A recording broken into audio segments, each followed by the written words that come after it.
Hello, friends. Welcome to Tanked Up, the podcast about video games and beer. It's episode 235.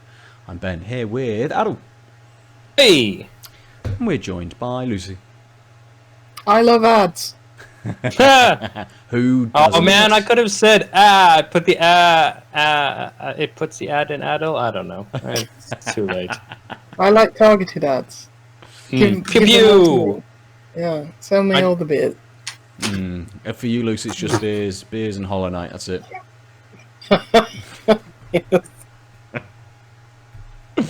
Good. Let's open some beers. Lucy, are you drinking this week, or are you having a week off? Yeah. Oh, you I'll are. drink. Hooray! Yeah. What are you starting with? I'll start with the one which I think is going to be the worst. Oh no! Or should I say the least good? I mean, you could say that, yeah. This is from Loch Lomond Brewery. These are some of the beers that are in Lidl for £1.79. I've had a few of these already. One or two, two or three. Mixed results. So this one is Lost in Mosaic, and it's a New World IPA. It's 5%, 440ml can. It's got some flavour text. Yeah, it's got Citra and Mosaic hops. It'll have a pineapple and citrus aroma, apparently, with an orange and melon flavour, and a fresh citrus finish. Yeah, I've had a few of these, and for the money, they're good. Okay. One I had was just far too sweet. I think that was another IPA. And I think I had like a stout, there was a black IPA, which was not bad, to be honest. It did hit on all those like stouty, yet IPA flavours. So £1.79, can't go wrong. Have they kind of been doing what they say on the tin? Do you know what you're getting into when you buy it? Yeah, for sure. Like they've hit on the style. It's just in terms of how much I enjoyed them, results varied. As I say, that one that I had was just far too sweet. And a bit. Yeah. But see, this is a style I love, so we'll see how that goes. Nice, good. Aadil, what are you starting this week? I'm assuming we're ending with the one we both have. We could. I mean, otherwise I will start with percentages. I think maybe we'll start with that one because I think the other two I have are larger than it. I don't think the style is going to kill anything else too much. I don't think. Yep. Cool. Then I am starting with the 700 years Dunkel from proudly Bavarian ABK Brewery, which 700 years of Bavarian brewing tradition and heritage. Brewed traditionally using only the finest barley malt, hops, and pure water. And it is a Dunkel, obviously, and it is... thanks, Ben. It is 5%. Yes. And my zoo... Ooh. There we go. If you may have picked up that I'm also drinking this beer. Yeah. from the Aadil saying, "Hey, Ben, should we have that one we both have?" And also from the picture of Ben holding the beer when I'm supposed to be the one drinking it. Exactly. We both got the BRLO. Yeah. Octoberfest box. I managed to smash most of them out in a night. I have 3 left, so nice. It's the last week of October. Why not? Hey. Yes. You Sounds have good. to drink them before, otherwise it's cursed. Next time you open the fridge, they jump out at you, smash in your face. I thought they just disappeared. They just evaporated in tin. Depends. Well, at least if they smashed on your face, you could just lick up the remnants. That's very true. Soak your beard in it. Yeah. Lucy, how is is it Loch Lomond? Yes. It sort of looked a bit like a lager when it first poured, like with the head. It's very foamy. It's about a 2-finger white head at the beginning. It's dissipated since. It's slightly hazy, but it's got a really light straw-coloured look to it. You're getting a little bit of fruit, a little bit of citrus on the aroma, bit of orange, bit of melon. So that's good so far.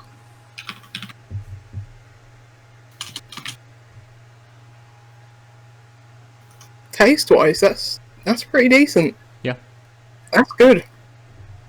I mean, I'm probably balancing it in my mind like this is a very cheap beer, and considering like what you had last week with like BrewDog and stuff like that, which is pour down the sink kind of quality. This is really good. I would buy this again happily. Wow. It's definitely got that citrus, but it's not overwhelming, which is nice. It's like it's not too heavy. It's light bodied. It's got that citrus.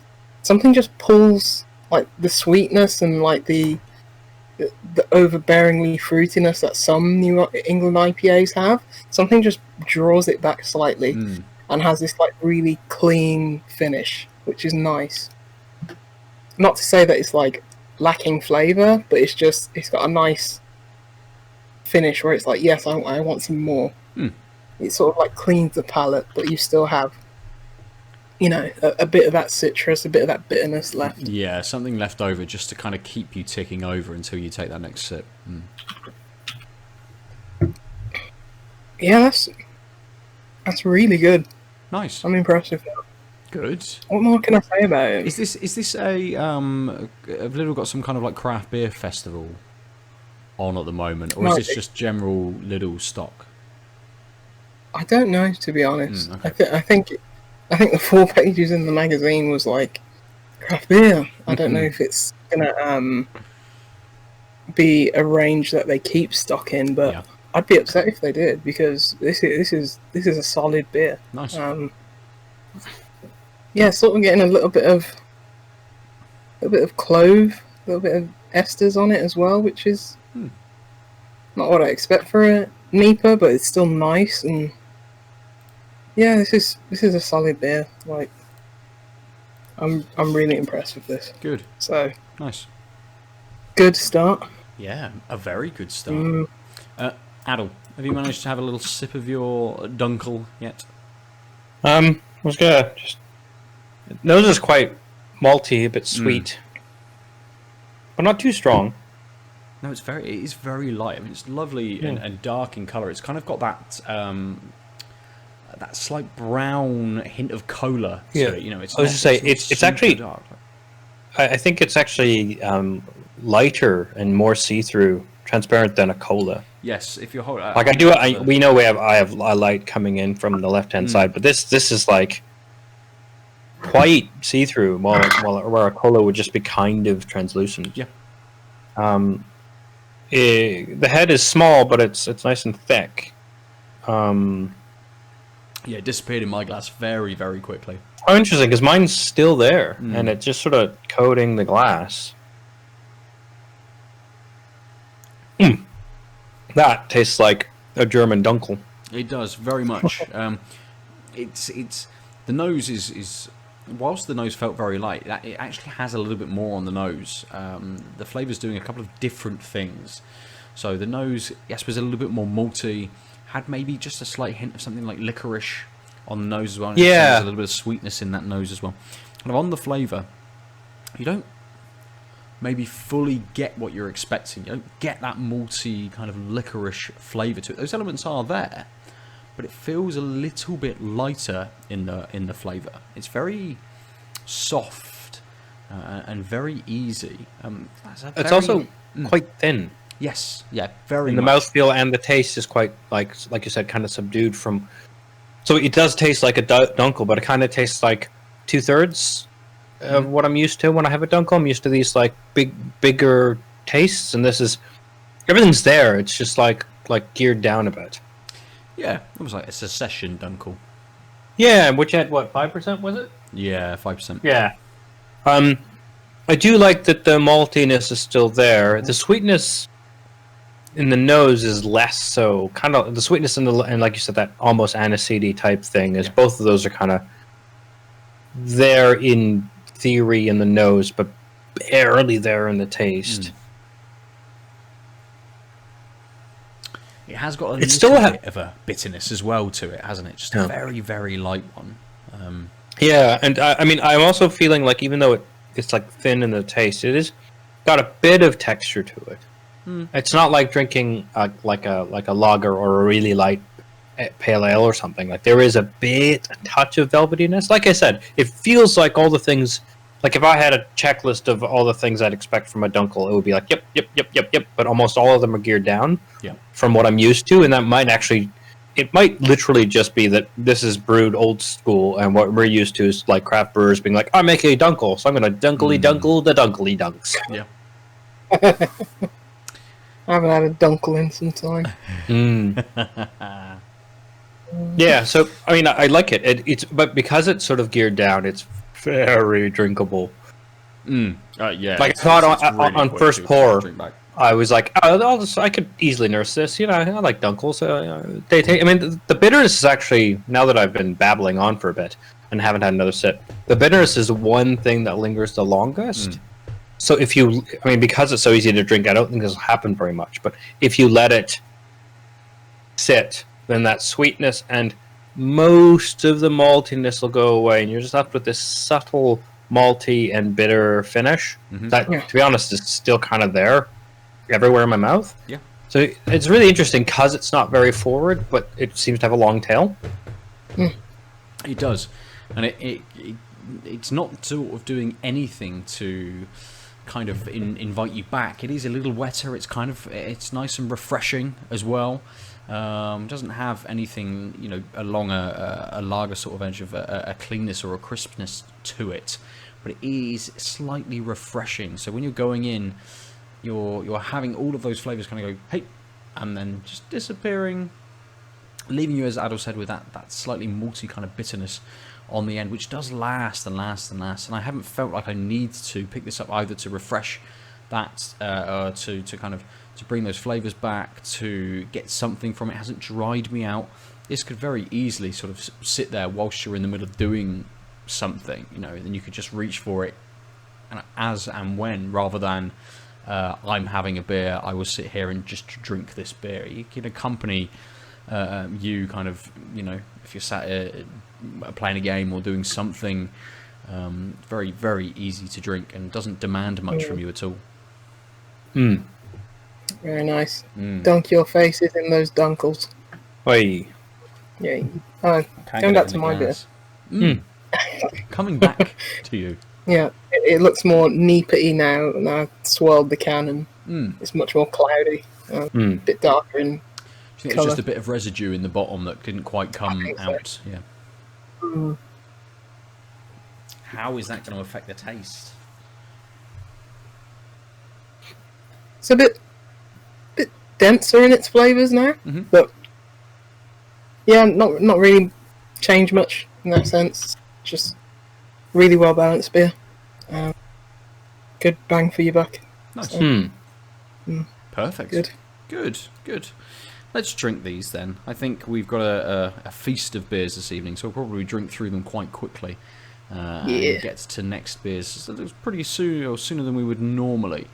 So let's jump into the gaming chat. Aadil, last week we ran out of time before we got to you, and I know there was something you wanted to talk about, and I know there's probably something else you want to talk about as well. Look at me! I can completely cede my time this week because I played nothing. Obviously, you guys want to hear about that. Going to a pub and playing Magic the Gathering with someone who hadn't played in years, right? Yeah. I literally did that just for Lucy's reaction. It's not going to get better, though, because what I was really going to talk about last week is a indie turn-based strategy RPG. No, I want to hear about this because I like the look of it. I like the art style. So you got to tell me that the game is baby enough for Lucy to play. Okay, I mean, yes and no. So it's called Tenderfoot Tactics. It's an early access. Oh, is it? Let I me thought it double came check. Yep, I might be getting the games that I've been playing recently confused. I just have the beta, but that's because we got a code. Thanks again to the devs, who are, I think it's a publisher, Icewater Games, gave it to us, and the devs are a list of names like Badrew, Michael Bell, and Isa Hutchins. I think that's how you say it. But a party of goblins granted magic by an ancient spirit wanders the archipelago, fighting back the terrible fog. Wield elemental power with wild repercussions in this open-world tactics RPG. So basically, there's like two modes to the game. One is the open-world thing, where you pick one of your characters to lead the party, and everyone else kind of just follows around behind. So kind of like your standard RPG, except the bodies are still there, which is a nice touch. Yeah. Versus things like JRPGs where everyone phases into you, and then when you enter like a cutscene or whatever, they're just like,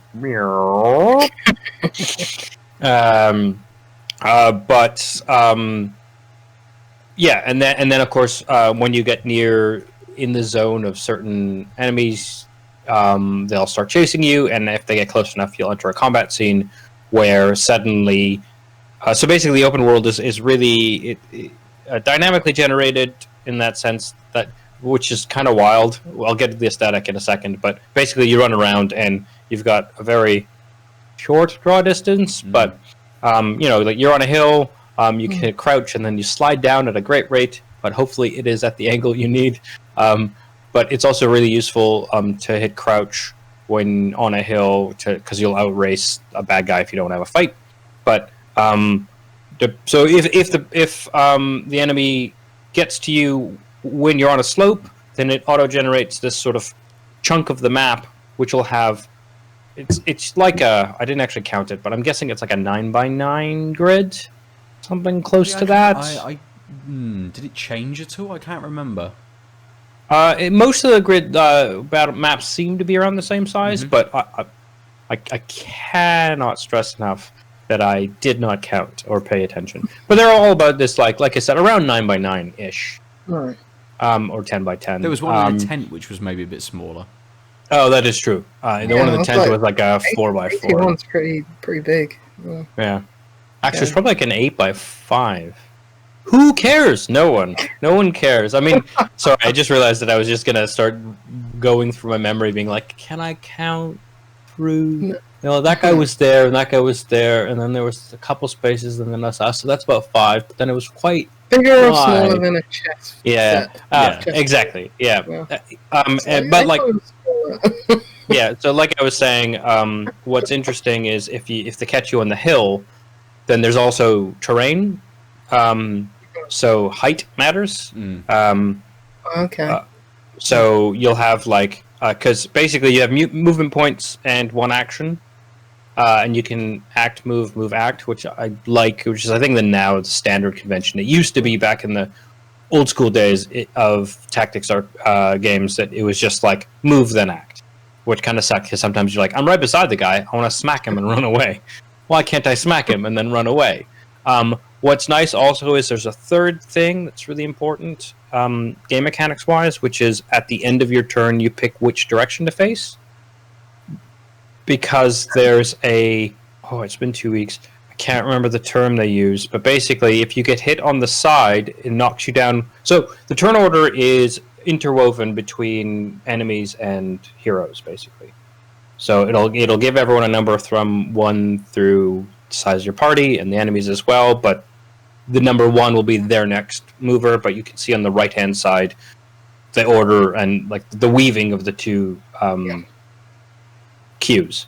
So if you hit someone on the side, they'll drop 1 spot down. If you hit someone from the behind, they'll drop to the bottom of the order. It's like unnerved. That's what it is. Unnerved. Interesting. Are there any other examples of that? Like where you hit them?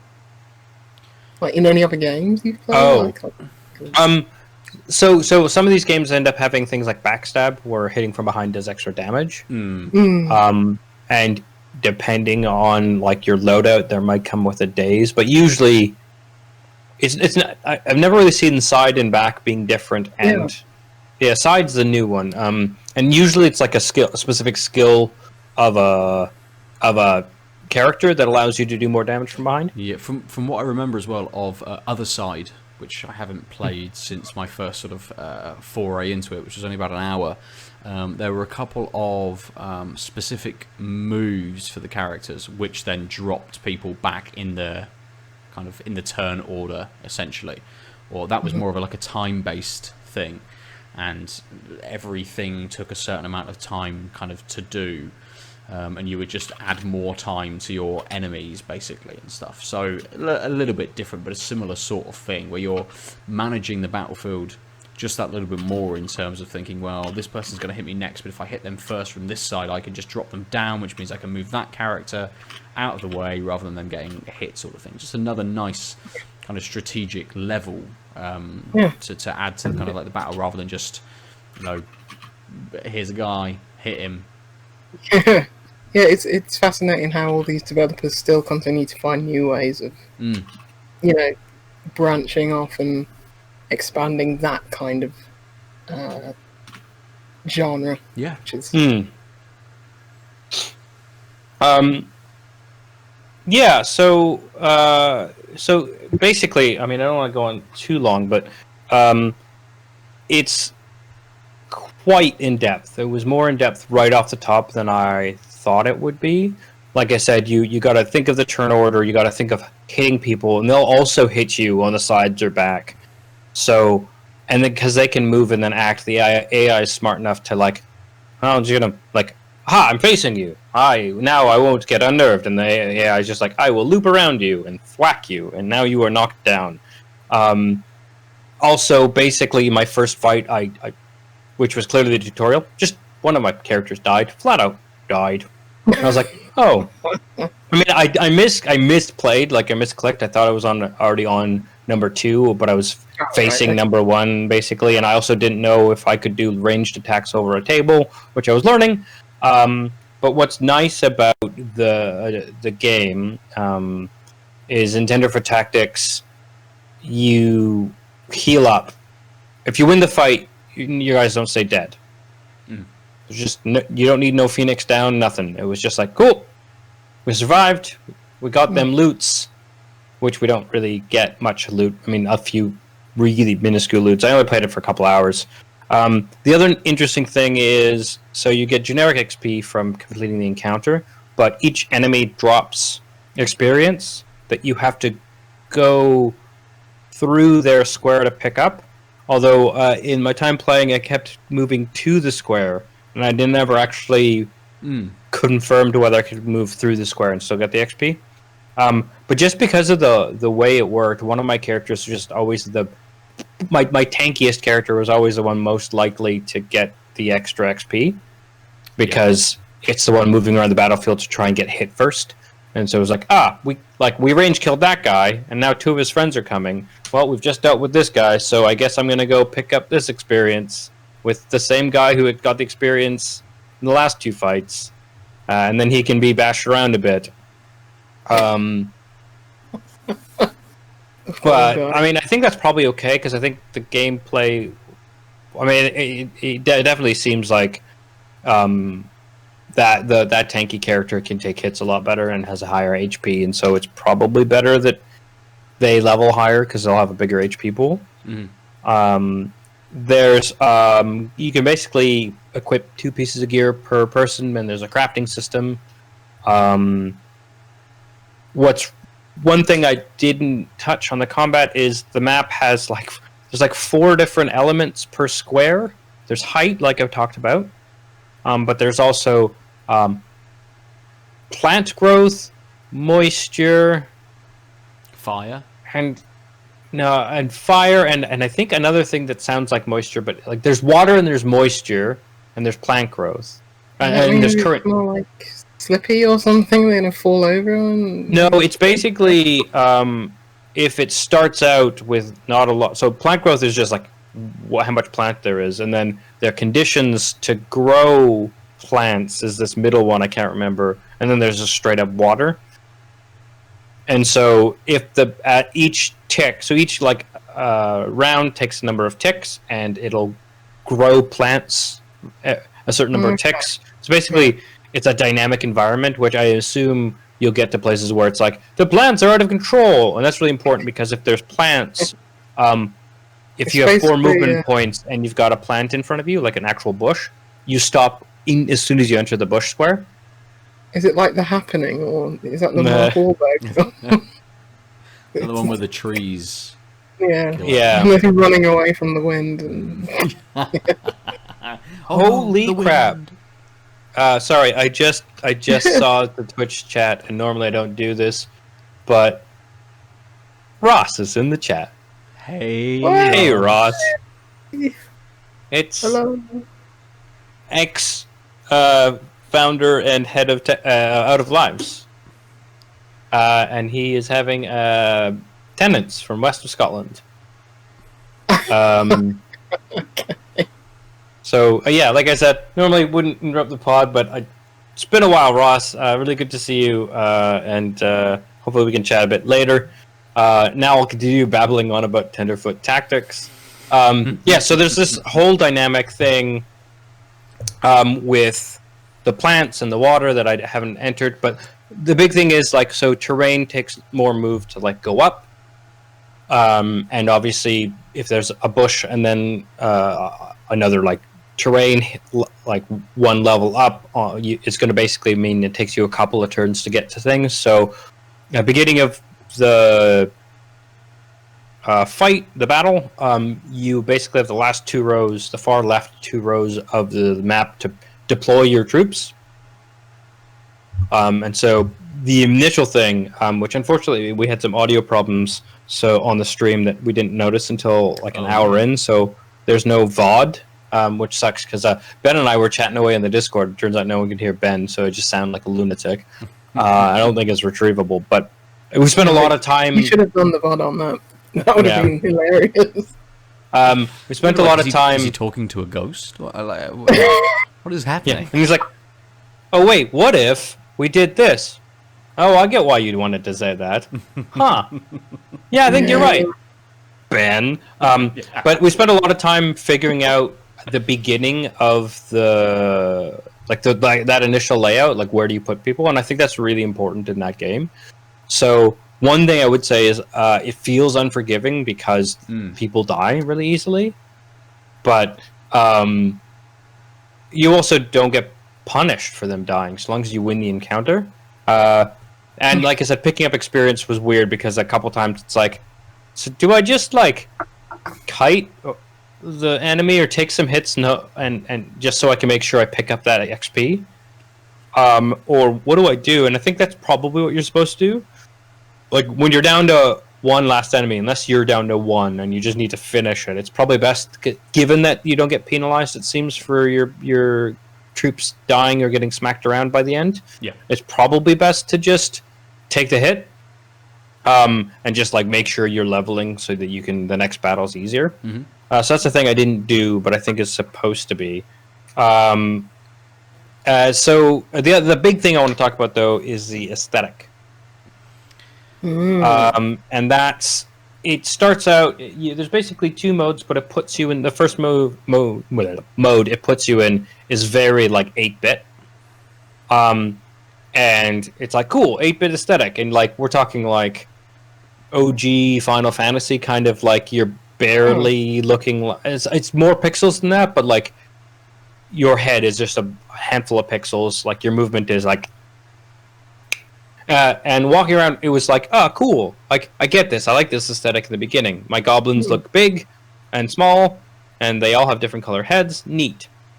But one thing that threw me off was that, like, the icons in the game and the menu and stuff was all very smooth, regular UI.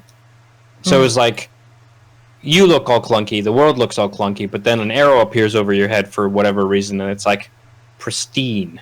And I was like, oh, that oddly throws me off. And then the big other thing is, like I was saying, because of the draw distance and the generation, like as you're like, I got in a boat in the first 5 minutes and sailed past an island, and so when you're moving quickly forward, the the island just kind of bounces. Things just bounce around. Clouds and things like that are getting drawn just sort of fill the screen and flutter and flit until you get close enough, and then they sort of stabilize, which is an odd aesthetic, but it's fine. Yeah, it makes like... Go ahead. Nothing forms until you're very, very close to kind of see it. And it does make sense in terms of an aesthetic choice for kind of characters traveling across the land, that you cannot see exactly the form of the hills over there or the island over there or something like that. You need to go close to be able to spare it. Plus, but it's not a fog of war. Like, that's the weird thing. It's not just a fog. It's like, and again, like I said, especially when you're moving a little quicker, it generates and bounces. And I don't get motion sick, but I was just like, I don't like watching this when it's all pixelated. And I went into the menu to be like, is there something I can do? And it turns out there is, because there's a like smooth mode. I can't remember what it's called, but it's a completely different way to do the aesthetic. And like all the screenshots, oddly enough, are that mode. If you look on the Steam page, everything's very smooth and unpixelated. And because I was going to say, it looks like kind of low poly, like Overland, which is a sort of similar tactics, turn-based tactics game. And so like, this isn't 8-bit, because I was looking at it, I was like, and so I switched to that, and it was still bouncy and janky in that weird generating way, but it didn't, because it wasn't like forced pixels going. It was way easier for me to. It just felt better, and also there wasn't that dissonance between the UI being very polished looking and the characters and map, because even though it's low poly, they're still like smooth surfaces, etc., and like clearly characters. So that's the way I ended up playing. I am surprised that it defaults to the 8-bit mode, but maybe it's just because, or the pixely mode, maybe it's just because I want to show it off. But I think it's telling that they're the screenshots and the trailers and stuff are in the other mode. So yeah, you as you level up, you can get skills which you can free swap. You just get skill points, and you have a set skill tree, and you can just move the points around. We played around once we had a couple points to play with, and you can even just give up your initial attack. So you can put all your points in like one big heal if you wanted a healer to just run up and heal, or something like that. So I really liked it. I'm going to play some more. I think I'm super curious about the plot and how open worldy it is, because like one of the nice things is you finally get to a town and someone gives you a map, and it's a literal map that someone's drawn, and like because the protagonists are goblins, it's like arrows and X's and stuff scrawled with like what looks like MS Paint just on top of this like vague map, and there's no like you are here tracker, and there's no north-south indicator. You're just like, well, I know I started in this town and I came from this other space, so I think if I head due north, which should be this way, I'll get to where I'm going. And you like have to fucking map. It's great. I really like it. I think it will feel more punishing than it actually is, like I said, because it wants you to do a lot of thinking and strategy, but you just have to get through. So like the learning curve is kind of, there's a lot to balance, but I think even if you didn't learn all those things and just get through it, you could like pick things to focus on and probably get through the beginning of the game, but it won't feel like that, which is kind of unfortunate. But I think that's a neat way of making the hardcore tactics people be like, yeah, while not punishing people who are new. Cool. It looks like a game called Shape of the World, which is a very relaxing walking simulator. Okay. Mechanically, it sounds anything but. I was gonna say, it is not relaxing, because like I said, so the fog people, which I think are turned goblins, like they're just in most of the world, and so like a lot of it is, except for on the sea, so you can try and sail around bodies of water, but as soon as you like get to a place, you're like, oh shit. And then there's obviously, and there's enemies that look bigger and like have what looks like armor on it near the end of my couple hours in, and it was like, oh, I bet you'll fuck me up. Yep. Yeah, you ran away pretty swiftly from those guys. Yeah. They did look very intimidating. And like after, I accidentally got caught after the stream ended, and it was like 3 of them and 4 of the other types of guys. It was like, yep, I'm gonna lose. There is a flea mechanic, which is nice, but it's a cool looking game. It is definitely out now, so ignore my notion of early access. I must have been thinking of something else, but it came out this month. Yes, came out exactly a week ago as of recording. Nice. And just for clarification, we got a code from Player 2 PR. Oh, did we? Okay, cool.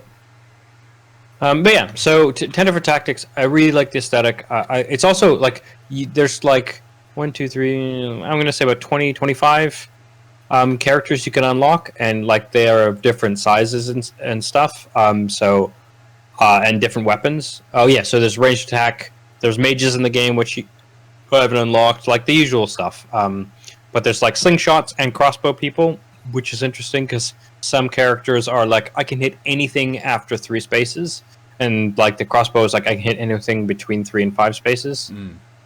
Or whatever. I think I might have got that wrong. But that's interesting because when you read that, you can be like, oh, I can rush this guy because he can't hit me if I'm right next to him. And so there's interesting strategy there. Yeah. But yeah. So nice. Good. That's Tenderfoot Tactics. Sounds like a game you would enjoy, and I would hate. Should we open another? I'd get through. Yeah, I'd get through like I'm game.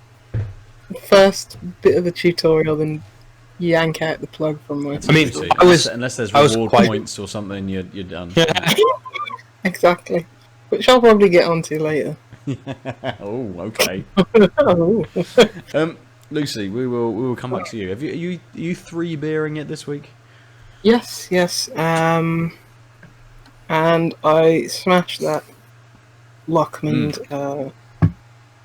beer back, as you can see. Really good. Nice. But hopefully moving on to the heavy hitters. First up is... Do you have something to say, dude? No, I just didn't bring 3 beers up with me, but I realized I didn't have to say it now. I could just hop out and grab a third. Yeah. I'm dumb. Alright, ignore me. It's fine. You're not dumb. Far from it. Right, this is a beer from Naparbier, and it's called What's Lager Without the Lime? And it's an export lager. In collaboration with Track, who I enjoy very much. Nice. Manchester Brewery. 5.2%, another 440ml. Can. Don't think there's any flavour text. But yeah, I like Napa beer. They're very good. Does it break down any ingredients? No, I mean, most of the cans. Unlabeled. No. There's malts and hops. Would you like to know more? No, that's fine. Yes.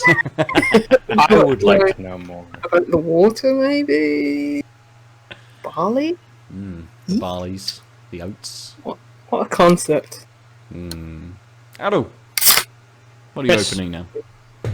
So the one I wasn't sure if I wanted to open first because it's in fact lighter, is the Berlin Jam. I don't know if you got this in yours. Yes, I did. It is a Berliner Weisse with wild berries and Cascade hops. It is a startling 4%. It's got water, malted barley, malted wheat, blackberry, blueberry, elderberry, red currant, and blackcurrant puree. Hops yeast. Best before see the end of the can. It's got this lovely can though. See. And you'd be shocked to find out that the Berlin Jam Berliner Weisse is from a brewery in Berlin. I thought you were going to say something like Tokyo or something. Strange. It's brewed and canned in Berlin. And the artwork is by Benedict Rugar. And I really like the artwork, actually. Oh. And my computer's not auto-focusing, probably because I turned that off. Oops. It's fine. People can Google it. Yep. Anyway, so thanks. We live on the internet now. No one's got anything else to do, have they? Google your beers. Oh, absolutely not. Siri, who makes Berliner Weisse? You don't have an iPhone. Yeah, I'm doing that. I'm hoping people are listening on a speaker. Cortana. Xbox off. No one's got a Kinect. Come on. Aren't you literally recording this on a Kinect camera? Yes. Right, I'm going to open a beer. Good. 1080p, 30 frames. It's capturing See all me pores. Yeah, thank you. Right, I'm going to drink a beer from a brewery called Yankee Kraut. Yeah, I mean, sure. Great name. It's called Beer Garden by Night. I thought it was called the Armistice. It's a Dunkel's. It's not a Dunkel, but it's a Dunkless Weiss beer. Dunkless. Not even double S, so I don't know what that word means, if I'm even saying it correctly. If it's in German, I assume it is, even though the beer name isn't. That doesn't give me much information. It's 5.5%. That's it. That's all I get. Mine is but just bottle, and then like yours, Lucy, and then a little bit of label, but mostly just bottle. It's like, just get out the door. Exactly. Another beer from the BRLO box. So occasionally they are very much like, oh shit, we need to make 5,000 of these quick. Lucy, we'll come back to you. Yeah, looks like a lager. Smells like a lager. Quacks like a duck. Yeah. You definitely get in the lime and the coconut. It's not Sorry. quite. Not helpful. It's good. Get in the lime. Get in a nice that yeastiness. That nice, those malts and those yeasties. Nice, the yeasties. Yeah, the yeasties. Not the yeasty boys, but yeah, that nice estery kind of aroma. Yeah, looks quite thin. Poured a very small, bubbly white head. Yeah, it's a bit cloudy, but yeah, mostly straw in colour.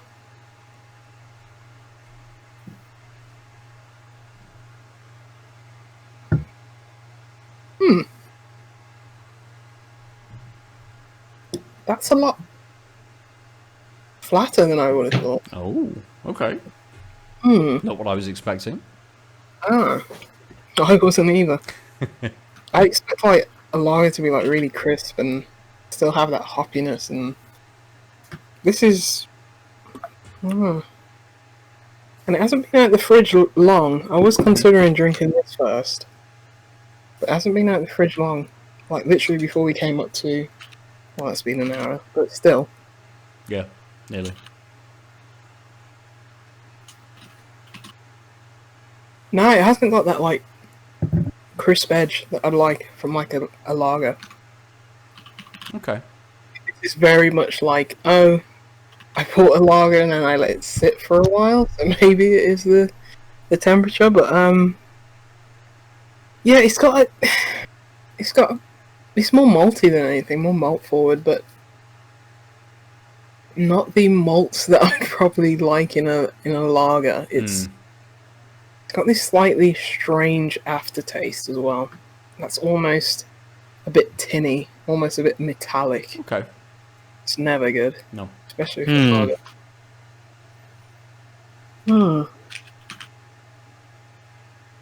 And that lime isn't doing nearly enough to counteract that. To make it taste fresher. Like, you're expecting lime and lager, you're expecting something crisp, refreshing. This doesn't feel like that. Very much feels flat and subdued and. The lime doesn't quite cut through enough to lift. No. Else. No, I mean it's coming off the back of a very good, well balanced, very more fruit forward kind of beer. I'm not a fan of this. It's just got a malty.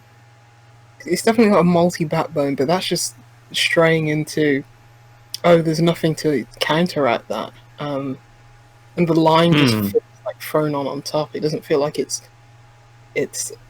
complementing anything, like bringing everything up. It's just like it's there, So no, not a fan of this one. Oh, that's too bad. Okay. Yeah, I don't think I've had any other negative experiences with Naparbier. I've liked all their beers so far, so. And it's with track as well, so that's surprising, because I really like beers. Yeah, this one's a bit of a dud. Okay. What's too bad? Dud. A shame. We'll return to maybe a different beer, which may be better later. Who knows? I'll knock it back and just wait for the biggie at the end. Yeah. I might crack open soon before you. Aadil. How's your second beer? It is Pinky. It's not surprising. I'm just gonna double check. It has 4 berries and a puree as well. So I mean, if it didn't look this sort of cloudy and red, something must have gone wrong. Or they're like, yeah, we just put like 3 of them in the batch. Is that a sequel to 3 Men and a Baby? Wait, 3 men in a batch? Yeeps. 3 berries and a Puree. I think that's like the end of a Dead Baby joke that we're just not gonna. Oh no. No, back to the beer, quick. Yeah. So it's very. It's for 4%. It's got a decent little thin head that sticks around, slightly sticks to glass. It's clearly thinner than the last one. Oops, I hit the microphone. It smells quite light. It's slightly sweet. Other than that, it's like almost nothing. A slight like soapiness almost. But I think that's just because it's like just a clean smelling beer. Yeah, I drank this yesterday. Wow, that is... Yesterday? No, night before. Sunday. So you get the Weizen tartness, which goes really well with like all the berries I've already forgot. It tastes more, I think, a little cranberry-ish, even though it doesn't have cranberries in it, because they've got that Weizen tartness from the yeast, and the Weizen taste, and then all the sweet berryness going on. Sweet Berryness was the cancelled title of Barry Manilow's first album. So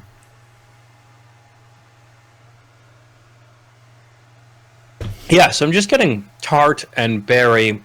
It's odd that they can kind of pull some, especially on the finish. The blueberry kind of pulls itself out, but other than that, it's just kind of berries, I guess. I think. It's called the Berlin Jam, and I totes get that because it tastes like sweet berries until the finish, where that, like I said, that tartness kind of. So the berries give it almost too sweet a start, I think. And when they fade, you're like, yes, this is a Weizen beer. And when that fades, you're like, it's just a bit of a bitterness, and that. And that the sweetness is subdued but long, so you still have that notion of jam, but it's like this is finishing like a beer, which is good. I don't have a lot else to say. I guess I mean, given that they wanted jam, it makes sense that it just kind of tastes like berries, and there isn't like except for like I said, near the end, the blueberry kind of pulls itself out. The rest is just kind of it's a smorgasbord of berries, which is kind of what you have when you have jam, right? You're just like, yes, when I have a jam that is multiple fruits, it just sort of tastes like fruit. Yes. And that's what the berries are doing here. I'm just used to when there's like 4 or 5 different things going on, like looking for those tasting notes. But except for that, like cool note of a blueberry, like I said right before the more bitter finish kicks back in, it's just berries. What did you think of it yesterday, Ben? I agree. I felt it was a little bit sort of cloying. It felt very upfront, very sort of like, bah, here's all of the fruit, every single fruit you can want. And it's kind of a bit like sort of a little chewy as well, perhaps. It didn't present itself as well as I thought as a Weizen beer.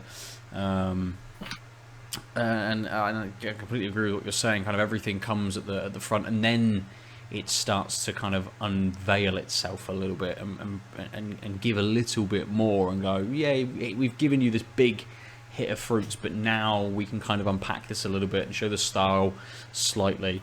I don't know what the kind of the brewing process it is in that to give that really big kind of upfront flavour and then to show the style, rather than to have allowed it to kind of open itself out and present all of the different kind of all the different fruits and stuff going on kind of through the beer, rather than it just being like an amalgamation of everything possible in that instant sort of hit.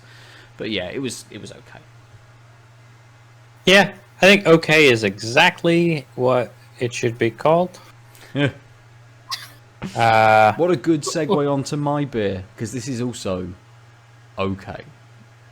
It is a Weizen beer, but as I said, it says Dunkless Weizen beer. I'm not getting a big sort of a Weizen beer vibe from this. Yes, there are some fruits, and this is very much blueberry coming through. It was on the nose, very, very light, but there's not much more going on. It's quite thin. There's barely any carbonation to it at all. It is a little more of a bronzy red in colour, a little hazy, not much head at all to it. None of my beers have had head at all to them tonight, but it does give you a nice blueberry flavour. There's a little bit of maltiness in there as well, maybe a little bit of sort of kind of more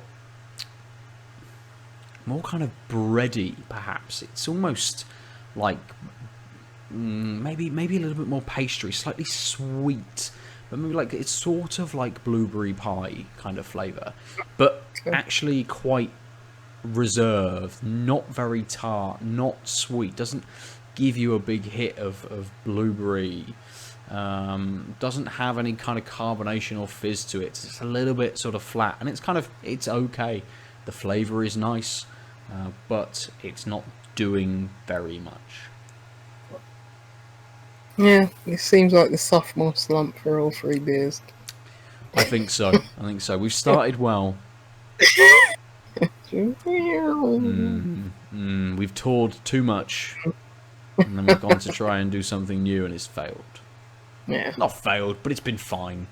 It's fine. Yeah. Right, yes. Let's drink these. Let's talk about some more games. Aadil, we'll come back to you, because there's another game you wished to talk about this week, which you played today. Is that right? Oh, you've muted. Yeah, I did. Sorry, I realized that I was typing away to chat and was like, oh, right, no one needs to, on the podcast, needs to hear the clickety-clack of my not subtle keyboard. So, yeah, Gibbous. Gibbous? What? A Cthulhu Adventure. Sorry. Is the Cthulhu going on an adventure, or...? No, it's an adventure. It's a point-and-click adventure game. Yeah, it's a Lucy as Lucy game. compared to the last one, which was definitely not. So it came out last year on PC. The dev is stuck in the attic. It's also I don't remember. I don't actually remember. Maybe Ben was the one who just gave me a code. He might have forwarded me an email, but it's just come out on Switch, which is why they sort of sent us a code for review. Yes, I'm just going to read the description because I think it kind of says it all. Well, it's a good primer. Sometimes they're not, but crazy cultist, Cthulhu, a talking cat. Gibbous takes you on an expansive, traditionally animated, hand-painted adventure. Play as 3 protagonists and explore a lushly rendered Lovecraft-inspired world through unraveling ancient conspiracies, a comedy cosmic horror adventure made in Transylvania. And by that they mean it's a Romanian developer, which Romania, yeah. So you start the game as a PI hired to look for the Necronomicon. Your name is Don Archetype. I think that tells you a lot about the humor of the game. Yeah. It's but like you basically start outside the library. You go to the library and you're like, I think the Necronomicon is here, and then you get blown up and kidnapped, and then the game restarts and you are the librarian who looks like Fisher Stevens, but doesn't sound like Fisher Stevens. The guy from Short Circuit and Hackers. It's been a while since I saw this. Yes. Short Circuit. Yes. It's the receding hairline and stubbly look, but with the flop of hair in front. That just screams Fisher Stevens to me. Pick up on that. Yeah. Yeah, it's you didn't start the stream with me where I'm like, what is? Hold on, what does this guy look like? And then I googled because everyone loves streaming content where someone's like, but yeah, so his name is Buzz Kerwin. Buzz Kerwin. And I don't get the joke, but I'm sure there is one. Buzz Aldrin. I think that happened a couple of times, didn't it? Through the game. It was like I'm sure there's a joke kind here. Of wordplay-esque kind of names and things like that, and I could see you searching for the joke and be like, not really sure. I mean, I think a lot of it has to do with how you pronounce things as well. Yep. So it is very pretty. Yeah, it is. It looks like if Secret of Monkey Island was set at night. Well, it kind of is. If it was set at dusk. So in the evening rather than late at night. Yeah. So it's. I mean, I grabbed this game. Thought I'd stream it this week. Mostly because it's like Cthulhu cultists. Halloween. It is Halloween in the sense of really it's just about pretending things are scary and walking around in costumes, because it's not scary, it's very tongue-in-cheek, which is fine. It's a point-and-click adventure game, which is not great on the Switch. Yeah, that's the problem. I even used a Pro controller for fam. Didn't matter. So, couple things just became apparent. Like, you scroll over the thing and you try and click on the thing. You're trying to go quickly. You miss the hitbox, and you just send your character walking away, which is just not a thing you ever do with the mouse, really. Right? Like, you don't accidentally miss mouse past the thing and then click. But it's very easy to do with. And also, in the options, there wasn't really a way of, increasing the sensitivity, it didn't seem like, so it's just, a slow... I'm just gonna... Touch controls, either. I don't know, I didn't try. Yeah, because, if you're putting it on the Switch, integrate those touch controls, Yeah, that's fair. No excuse not to be honest, if you're spending the money porting it, just use the touch controls. Yeah. Other things that kind of bothered me was which again I think would be so rare in the PC. So I get why QA, even though it's a year old, like it came out August 2019.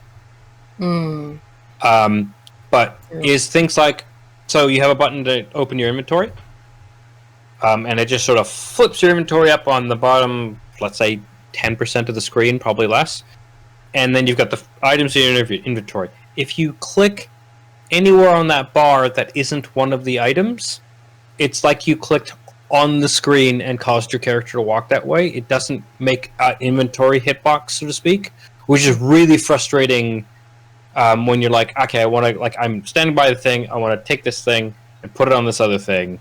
Now I've walked halfway across the screen. So even though clicking on this thing and clicking on the other thing will cause me to still do the thing, now I have to wait for me to walk across the screen once and then twice again. And it's like little things like that just sort of feel janky, and again, I feel like it's just not really doing the extra QA of, oh, well, controller is less accurate that way. You got away with some stuff with your mouse and keyboard that you can't do now. So maybe spend those extra time. Like I said, it's like tongue in cheek. There's some interesting like meta jokes, a lot of pop culture references, and like one said, sorry, as always with point. Yeah, yeah. I mean, it does the meta referring to puzzle solving or weird things you're doing enough, not too much. I do think, and also like dropped reference to Kung Fu or Kung Fu: The Legend Continues, because they said, I'm like Kane walking. I'm not like Kane walking from town to town or whatever. Is super niche now, but like it's like you guys are in like 30s and 40s, because between those two shows, I get it, when reruns, right? I liked, but I found so it's fun. It's got this cultist thing. The puzzles were good. There's only a couple times where it's like, I don't know what the fuck to do, and it was the usual point and click thing of just like, okay, take stock. Oh right, there's this. I didn't actually try this on that. I'll just do that. Cool, we're fine. Let's go forward. So it's never really taxing, which I think is ideal for an adventure like a point and click. I don't play them to be super puzzly, but I don't want them to just be a walk in the park. So having a couple spots where it's like, and again, there was a couple UI moments which weren't ideal. But overall, it was fine. Most of my UI problems were like based on input not being like. Once I found out, like, yes, it came out as a computer game first, I was like, this makes a lot of sense. These are still problems, but I get why they're problems.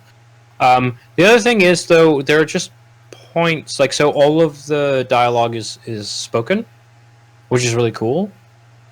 Makes streaming it odd because it's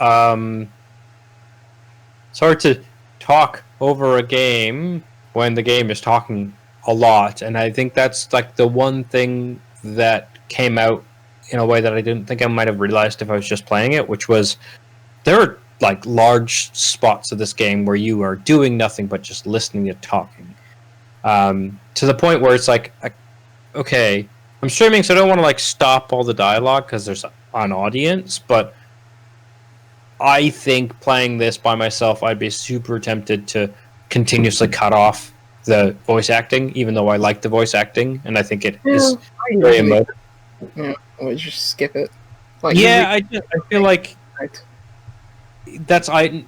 guess I was just disappointed that there like I said, that there's moments where it's like, it's going to talk at me for 5 minutes. And it's not like I don't want to hear it tell me these things. It's just I don't want it to be telling me these things for this long. That's cool. Yeah, I know. I just was hoping. So, but other than that, like I said, a couple of the jokes and like wall breaking stuff were a little too much. But you kind of have to. I mean, that's just your own threshold, and like if you're into sort of a comedic point and click that is pop culture and self-referential, you know that some of these things won't hit, right? I do really like it. I'm gonna go back to it. I went through to the beginning of chapter 3. So like prologue, chapters 1, chapter 2. I don't know how long it is, but longtobeat.com. yeah, I was gonna say I don't know why I didn't look this up before when I knew it was an older game. The main story is 9 hours. Okay, and I played 2.5, maybe 2. Does it tell you? Does it tell you how many chapters it is? Because you got to the start of chapter 3, didn't you? Yeah.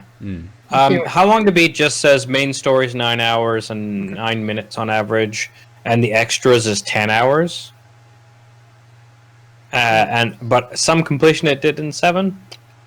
So I'm guessing so one of the things that I did do, because there was all these voiceover things and some of the and it was decent writing, right? Was I clearly was done in a scene, but there was 5 different things to look at. And I'm like, I know that none of this matters, but I'm gonna just see because maybe there's a quip I'll enjoy.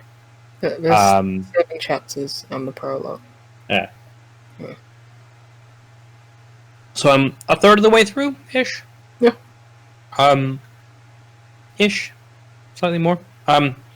Yeah, I like it. I think now that I know how long it is, I think I'll probably aim to finish it because unless I get bored, I also have only played as 2 people.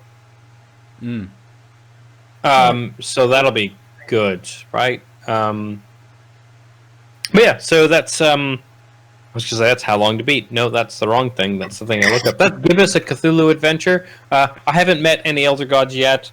I've just made it to a fish town, which is called Fishmouth.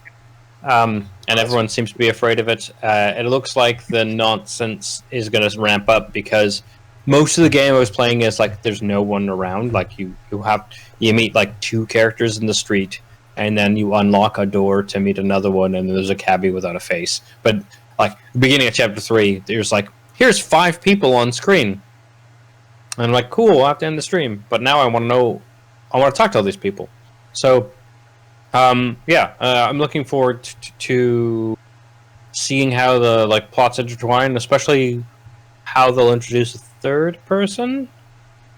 But yeah, that's Gibbous. I give it a hearty recommend if you were into point and click. It's also just beautiful, and like I said, the production value with the voice acting is really good. They're not Oscar-winning performances, but it's believable, and there's a bunch of lines that are said that you're yep, character saying that, cool, and it's good enough that I said, I was still running the lines of things I knew wouldn't progress me through the game, because between the writing and the voice acting was good enough that I wanted to hear them for the most part say the things, and the writing is good enough that I was there might be a joke here. I'll just do these extra. I'll go back to the tree. So the last complaint I will say is there are dialogue trees where it's hey, you got 4 options, and it's very old school point and click adventure where you go through the first option, and then you can cycle back and then do the third and the second and the fifth. No consequence, no kind of idea of conversation. Yeah, and it's just on a modern game, I'd expect maybe to lock some of these off. So, for example, you see a cabbie, and he's and you're asking about the person who was his previous fare. And he's I don't tell stuff about my customer, and you're I'm their priest, and then you get a dialogue line which is meh. And then you're I'm their lawyer, and you're a dialogue tree thing that's meh, and then I'm their friend, and they're oh, if you're their friend, what's their name? It's no game. It is 2020 or 2019 still. When it first came out, you have to be no, you can't be the lawyer and the priest and the friend all at the same time. Or if you say that, you have to give me a dialogue option that says, oh yeah, I used to be a lawyer and turned into the priesthood, and I gave them their advice as a friend. Bam! That's a way of tying those stupid options together if you do them all. But it just felt kind of sloppy because there's so much polish to the game that. And then other times you get a tree, but then it ends up getting you to the end of why that person's important. So you don't actually get to the 5 options. So then it's okay, sometimes I am not guaranteed. So it feels like I'm guaranteed to just go through all the stupid stuff so I can start silly or start strong. But then other times it's like, oh, I started strong and I wanted the silly. So I don't know. It's a game I like, but it does feel kind of unpolished in certain things. Yeah.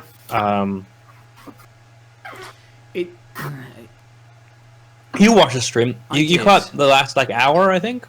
Yeah. I came in very late.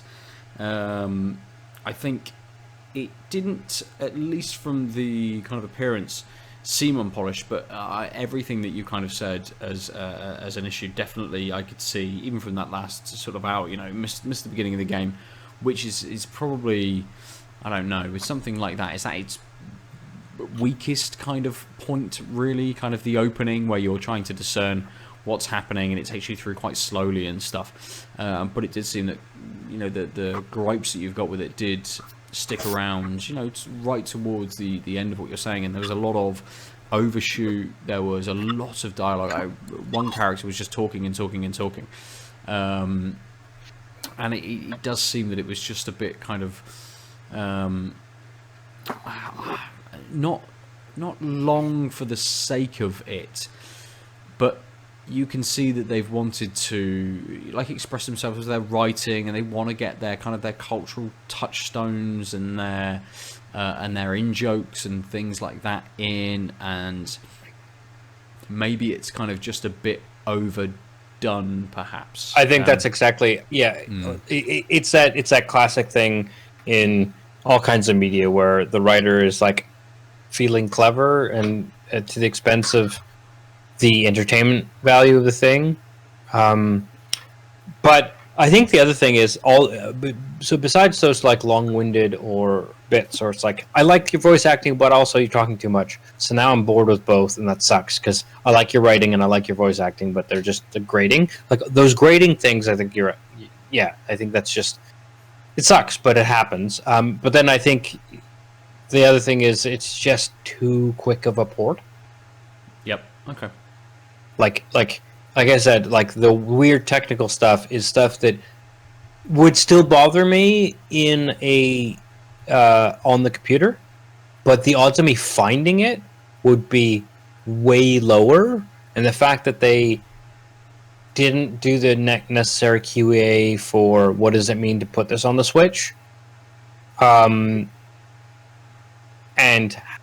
actually we need to patch these small things because they kind of just suck, because it makes it feel like you're not in control of the character in a clean way. You got to do that. You got to do your due diligence, and that's just doing QA for the form factor, right? Mm-hmm. So it sucks, but it's not game breaking. It's just disappointing, I guess. Yeah. And it doesn't change the fact that I think if you are in the mood for a point and click game, and you have a Switch, and you want to play one, list. It's on the Steam wish list. Yeah, I mean, I think unless you really want to play in bed or something, I would go for the Steam version, because I think half my pains would go away, even though they would still technically be there, just because the mouse is the mouse. You got double click. Yeah. Good. Let's open some more beers. I think it's time. I think it's time to open a third beer. I know you haven't drank much at all, Aadil, because you've probably been talking a lot. Oh no, I finished my beer. But can we run an ad break and then I'll go grab my third beer? Yeah. Have an ad, viewers. Take it. Take it in your eyeballs. Take it. Ooh. Audio listeners, you can get us talking about taking it in the eyeballs. How long did he run an ad for? How quickly can he get down those stairs? Let's just hope he doesn't fall. Oh, fucking hell, yeah. Are we back? How long did you run ads for? Oh, the ad break ran out a while ago. Yeah, it was Pringles in the sky. Nice, good. Glad to know we're hitting our core demographic with stuff. Lucy, what are you opening up next? A Deya. Nice. Something good 9. IPA 6.2%. 9. Yes. Got this weird crocodile jockey. Dundee? No, not quite. Crocodile almonds. Cacodemon. I don't know. Oh, here we go. Something is a rotating IPA series, which I'm sure we've discussed. Yep. Yeah, for the 9th iteration of our Something Good series, we explore a heritage malt as the base for our house-style IPAs. Chevalier malt provides a rich biscuity backbone, on top of which Simcoe... Sorry, this is like... I hate it when cans are like... This is like light orange on green, and it's... I can't read it. Simcoe... Equinox... yeah, they bring tropical citrus and pine goodness. A rich fruit forward and soft IPA. Yeah. Please put, like, better coloured text on your labels, please, breweries. It's like, I can't read it. It's got, I mean, yeah. It's just frustrating, isn't it? Yeah, it's got some stuff in it. It's Deya. It's going to be good. Yeah, I mean, we could probably finish there, can't we? My favourite beer this week is Lucy's Deya beer, so it's... Aadil, what are you opening up? I've got this Weizen beer, which is 5.3% by Buro, which obviously isn't called Buro because it is a German beer. Oh, I thought it was the donkey beer. No, it's, I mean... looks like a cat. Yeah. I don't know what. I think Buro is the name of the brewer. Yeah, brewer. Yeah, Buro Brauerei. It says there in this blurry thing because between my camera and video broadcast, no, they don't want us to see it. Yeah, so it's just a Weizen. So 5.3%. It was the beer. I was like, I'm not sure I want this one this week, but I'll put it in the fridge just in case. And then you guys are like, we're having 3 beers this week. And I was like, haha, I have a beer this week. Oh, Ben said it, and then we all just followed. Yeah. We were like, yeah, no, that sounds like a good idea. We rarely have 3 beers anymore, do we? And all of mine were only baby 330 light beers. So yeah, all of mine are cans and small cans and bottles, and like 5 or less. Yeah. Good, right. I'm drinking a beer called the Supadupa IPA. Aha! From UberQuell. Or UberQuell, perhaps? QUELL. UberQuell. It does have a little bit of flavour text, which is, in fact, in English. A guide to be fruity. Open the balcony door. Free your mind. Into the hammock. Out of the daily hustle. Crown It's an En Vogue. Who knows what the fuck is going on? Crown caps down. Exotic tastes in. Sounds OMG. But it's a IPA. I mean, Cool. I don't know. It's brewed in Hamburg in Germany. It's 6%. Hey. It's an IPA. It's got a nice label. I like the giant umlauted U. UberQuell. Uber. It did have a lovely nose, which is the only beer so far which is wafted from the bottle as soon as I popped it. But Lucy, you're sipping already. Let's come back to you. Yeah, it's good. Don't matter what temperature you drink this at. Just good. A nice pininess to it, nice bitterness to it. Nice tropical flavours at the start. It's that signature Deya. It's just everything you want and Good. more. Perfect. I have nothing else to say. It had some Citra and Equinox. Those are great. Everything's good. I'm going to shut up. We'll come back to it later then, I imagine. Aadil. Yep. How's yours? So, here it is. Straw, goldy, honey, somewhere between straw and light honey. I think I'm saying that because the color is straw colored, but it's like very thick or not very translucent, so you can kind of see shadows, but it's pretty opaque. Ooh, yeah, I mean it's a Weizen, so it's got that tart yeastiness right off the nose with a hint of sweetness.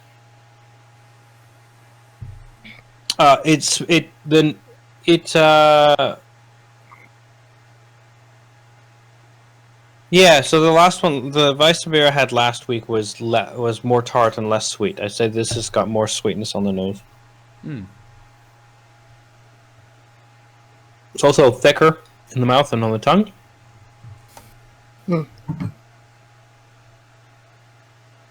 But actually more malty.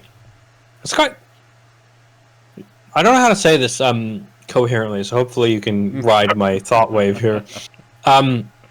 Usually Weizen beers are like sort of higher in the taste.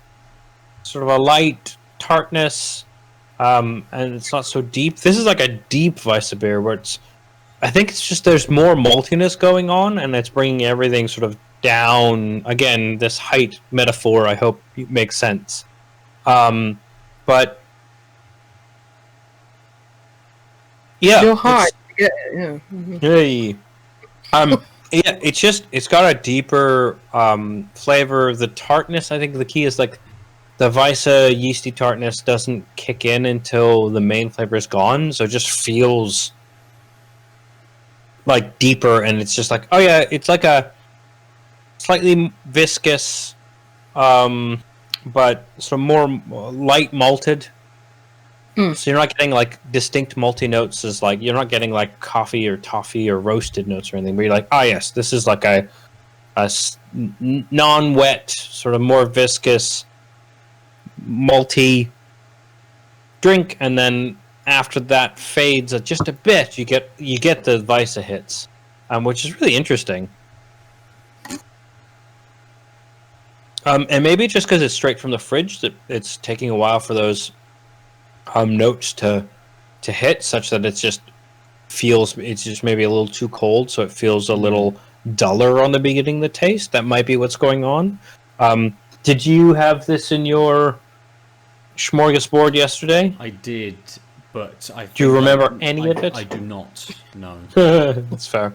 Yeah, I mean, I think actually, as soon as I said that and felt the glass, I think that's what's going on. Is that it's just a little too cold for a Weizen beer.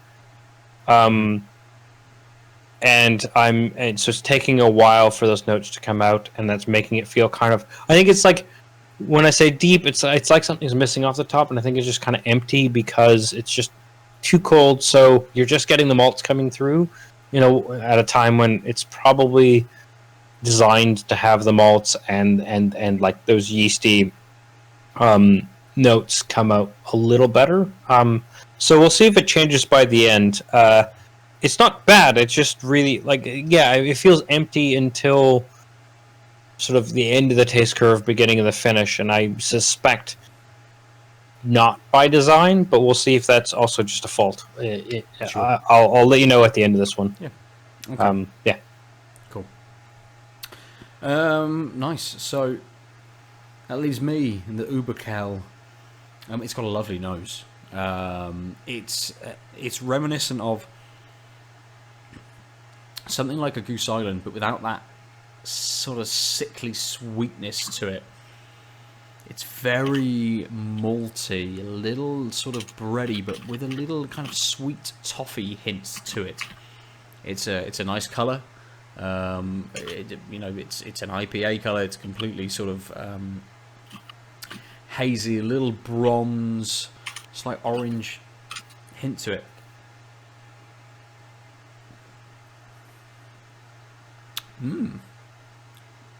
Well, that's interesting. Oh, it gives me those kind of malty, bready, toffee notes, but it does have a slight lift to it with a little bit of tropical fruit in there. I think it's grapefruit. There's a little bit of citrus. Of course. A little bit of citrus in there as well. But yeah, the thing that kind of swings me more towards grapefruit is its finish. It provides that kind of slightly more dull bitterness to it. Leads in nicely from those malts and those sort of those sweet notes, and then just goes, we just drop it a little bit, give you a little bit of bitterness, slightly piney, not very much, but it's more of a more of that kind of that definitely that grapefruit bitterness that you get. The sweetness does poke its head up right at the end again, but dies back down very quickly. And I think that's maybe just the way that the beer kind of coats the mouth, and that sweetness just sort of sits on the front of the tongue a little bit to then kind of show itself again slightly. But it leaves it quite dry. It's very, very quick. And that lasting taste is slightly malty, but much more of that kind of grapefruit flavour. I actually would like this maybe a degree or two, a couple of degrees colder. It's now been sat here for like an hour and a half, so maybe if I'd have got this out half an hour ago or so, it would have been about the right sort of temperature perhaps. And it's very, very close to that kind of area of, say, like Goose Island and Punk, but it's got a little more flavour, and it doesn't have that kind of sickly sweetness to it, which sort of suggests it's maybe a little bit better made than those, or at least they're still controlling quantities in sort of batch elements and brewing this on a smaller scale than just churning beer out. It's very, very easy as well. Yeah, sounds alright. Yeah. It does have a little bit, and I'd probably say more to this at the end if it sticks around, but is that there? I'll come back to it at the end if it presents itself more. There's something that's slightly in there which might stay or not, but I'm not really sure yet. I should drink this some more, but we should jump back into probably our last chat for the evening. Lucy, we'll come to you. What would you like to talk about this week? I shall talk about my first foray into cloud streaming. Ooh. That's the one. I'll get to that in a second. And by that you mean you're streaming Final Fantasy VII?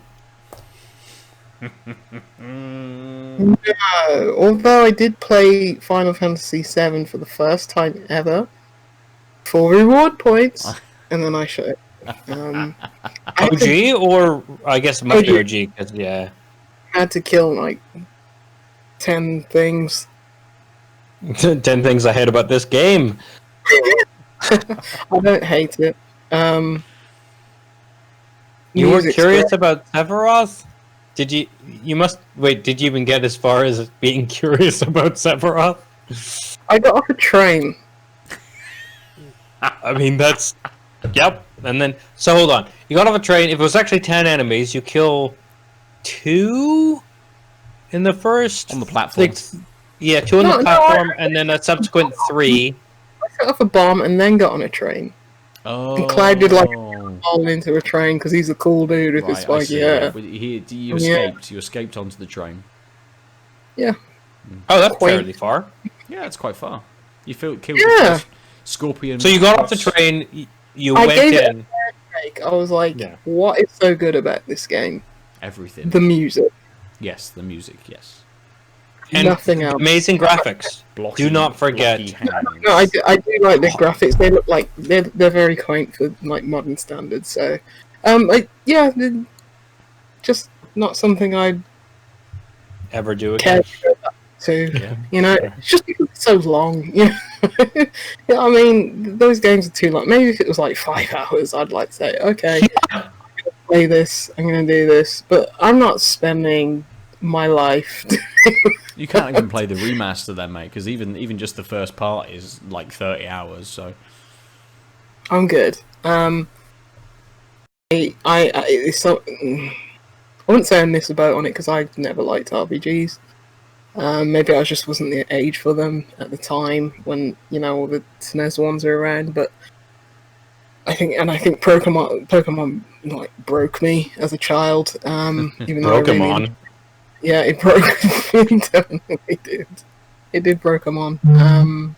So yeah, it was nice to actually say, "Oh, I played some of that."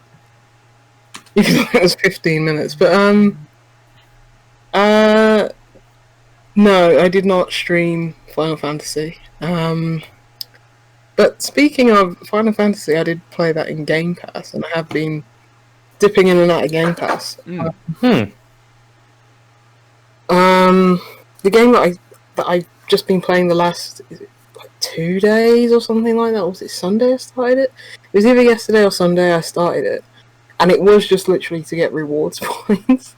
Naturally. And it's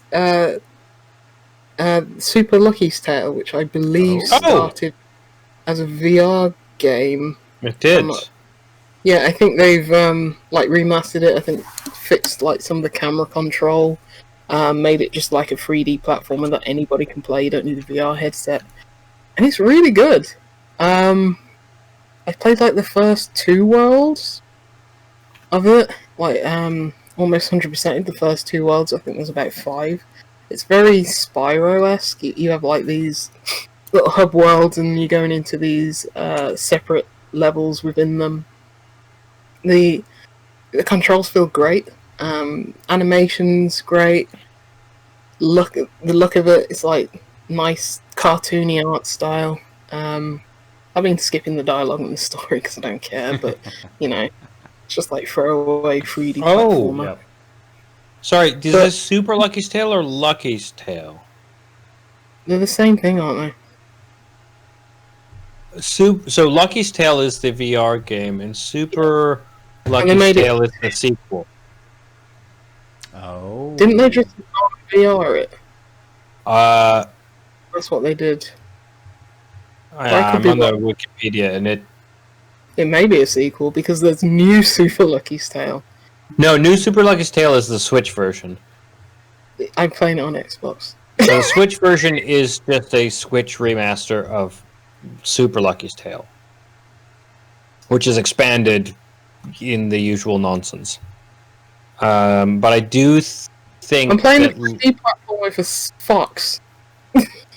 Yeah, fair enough. Beyond that, and it's on Game Pass. Wait, is this the game you streamed? Oh no, you're right. Wow, no, it's just that. Wow, so the Wikipedia is really letting me down. So the Super Lucky's Tale Wikipedia entry is a couple pages long. The Lucky's Tale is a bunch of empty space, and it just says, "Is an indie 3D platform video game developed blah blah blah. Launch title pack-in for Oculus Rift. A sequel without VR support was announced at E3 2017, titled Super Lucky's Tale." But there's no information on the OG VR game, presumably because no one played it. Yeah. So I'm guessing they took whatever bones of that was and then just cooked them up for the sequel and put it on consoles. But yeah, it's a really good 3D platformer. It's I played a slice of Ukulele, the first one. I think it's called The Impossible Lair, that one, I think. Yeah, and the difference is night and day. Fair enough, Ukulele was made on a shoestring budget, but yeah, just the feel of it and look of it and the polish around Super Lucky's Tale is just far and away better than that other modern analog. So yeah, check it out if you've got Game Pass. It's really enjoyable. It's quite easy, so I think good for kids. But yeah, I'll probably go all the way through it. I think it's probably only about 7 or 8 hours. But yeah, it's just one of those things that I've had no interest playing prior to just trying it on Game Pass, but yeah, it immediately hooked me. It's yeah, this is nice, this is pleasant. Other Game Pass game I've been playing as of today, because it came out today, was Carto, which is this little puzzle game where it's got this really interesting mechanic where you are this girl. She get stranded on this island. It's seen from like a 2D overhead perspective, and you're collecting map pieces. And every time you collect a new map piece, you can press the Y button and you go into like this kind of overland look. And you've got this grid, and you can move around. And basically, like, once you place the map pieces back down, you can then explore those new places, and you have to like fit them together like a puzzle piece, but just look like, you know, a general map. So like some of the typography has to match before you can fit them in the right places in the grid. Oh, so yeah, I'd seen this, and I thought that was one of the things that I kind of had picked up from it. Like, was it a case of getting a piece and placing it, or is it like a super adaptable kind of map that you can pick a piece back up, turn it round a little bit, and then... You can rotate map pieces, you can move the piece where the girl's standing, you can... Yeah, it's really flexible in that sense. So you're building the world, you're not solving the world? Is that more... You're building the world as in you're collecting these map pieces, and you are built. It has got that kind of freedom where you are tailoring it to your own. Yeah, I guess that's all I meant, was like, it's not like you're trying to solve like, this is the map and I don't know what it's supposed to look like and I'm trying to figure that out. It's like there are different ways I can put these pieces and that's fine, and it's about me building the optimal thing for what I'm doing. Yeah, like, I've just started a new level, so I can't really see it, but like, once I get a new map piece, I can move all these around, you know? So. Oh, you move all of them, so that like, nothing's permanently played? Yeah. Oh, cool. I thought it was like generative in the sense of like, yeah, so my question was assuming once a piece is placed, it's fixed, and was it like solving how they are or moving things around? Yeah, I can like move that down here, and so long as they're like touching kind of thing? Yeah, as long as it's like the same typography, like a body of water has to match a body of water. You can't really see, but there's like 4 river bends on this one, so they have to connect properly and stuff like that. Okay, so like you have to, the topography has to match, but that's it. And you can change it on a whim so long as the topography maps. That's super cool.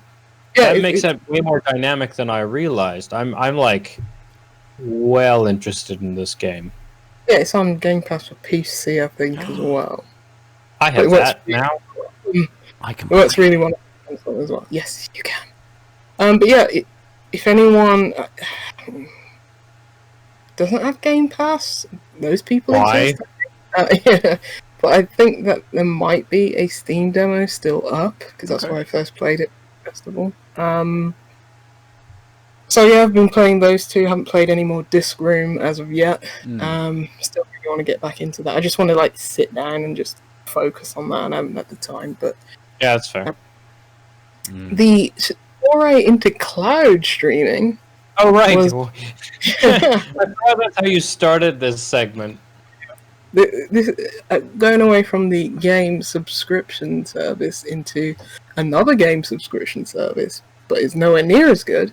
Did you get Luma? No.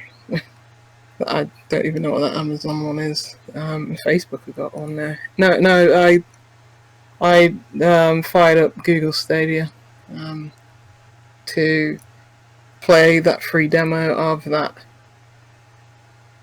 Immortals Fenyx Rising. Oh yeah. I mean, that sounds like... That literally sounds like a magic card to me. What? Immortals Fenyx Rising, hold on. Like a... What was it called? Gods and Monsters, yeah. It was more of a case I wanted to see how well Stadia worked. Right. Oh, it's an Ubisoft game. I have no interest. Talk about those, but yeah. No, I mean it was free. No money was spent. It's fun. I sold my soul to Google, and logged into my Google account, which I haven't done in ages. Yeah, it's a Ubisoft game.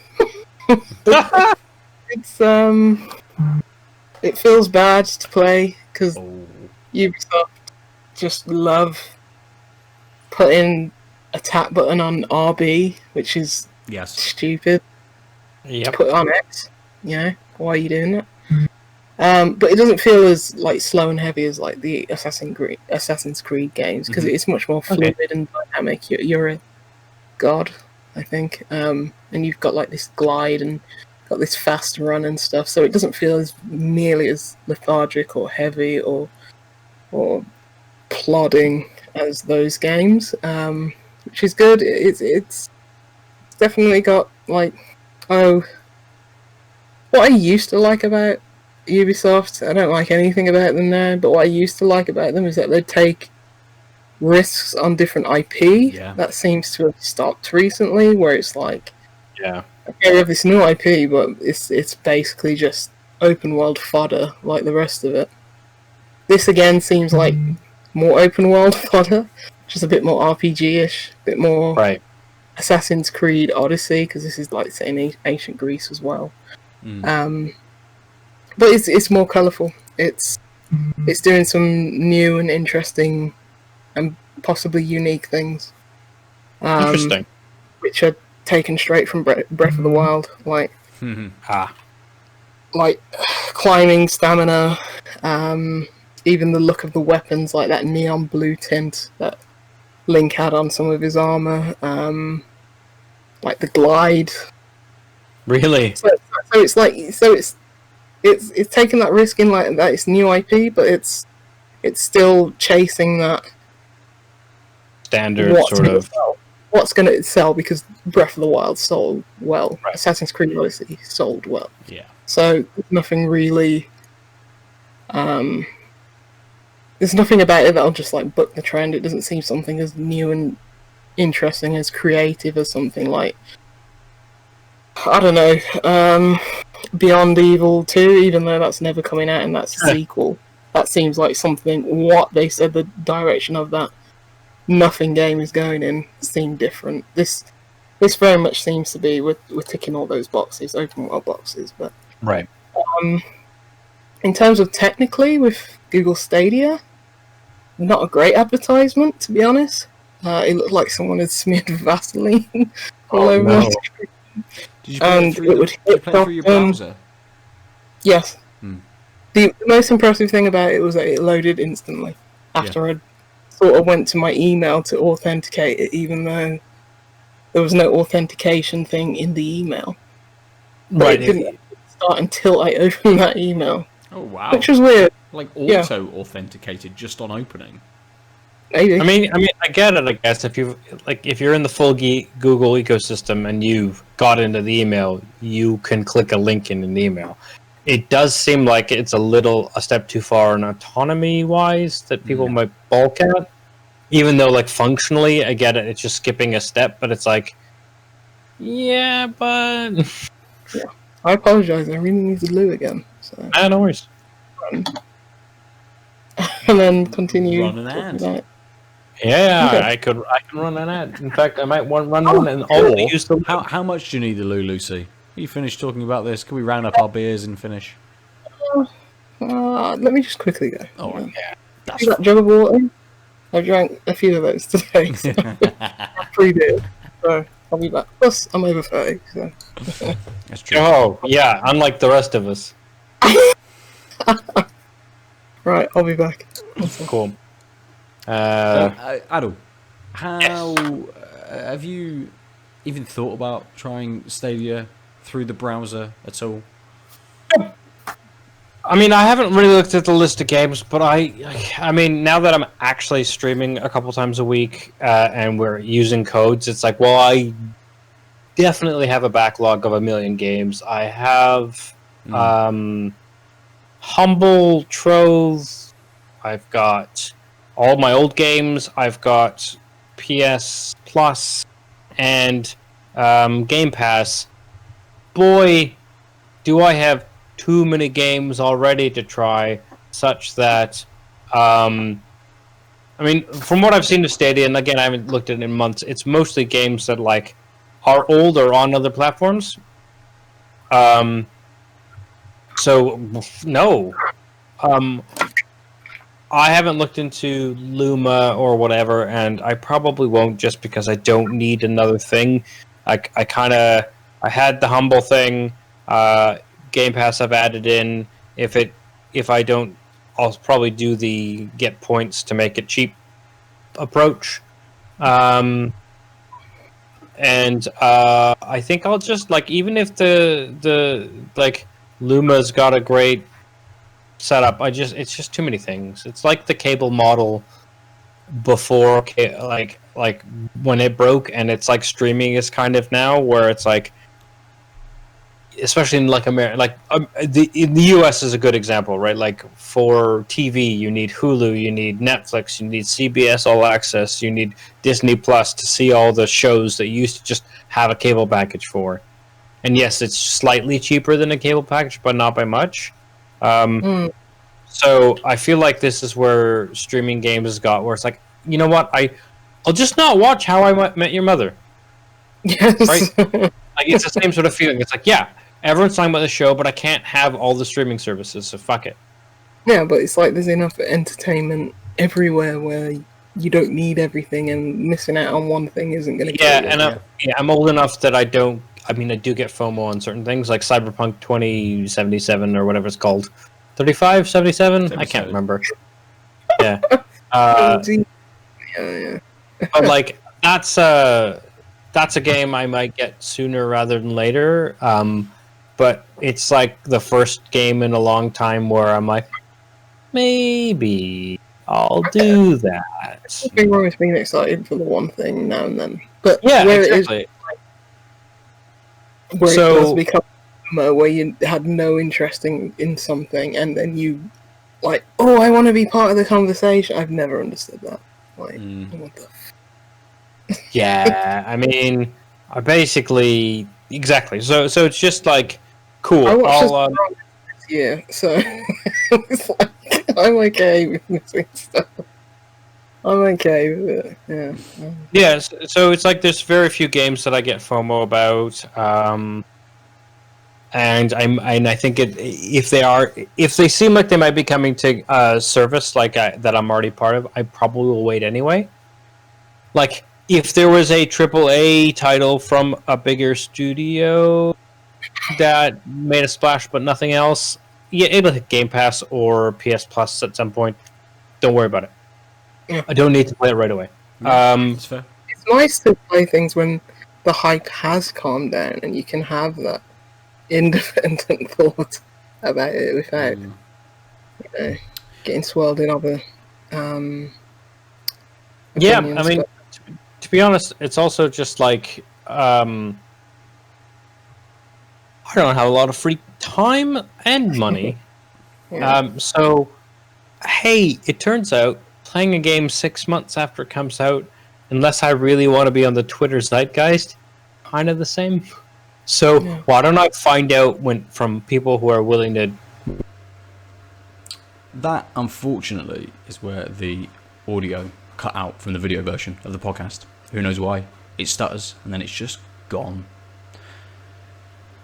If you want to listen to the end of that conversation, or hear about the beers that we enjoyed and find out which we pick from the episodes as our favourite, you can do so either by going to twitch.tv/Out5Network to look at the VOD version of the live recording, or you can go to your podcast service of choice, look for Tanked Up if you don't listen to us that way already, as well as looking at our beautiful faces on this YouTube version of the podcast. Just to finish out, we were Tanked Up. Hope you all have a good week, and we'll catch you next time. Thanks. www.outoflives.net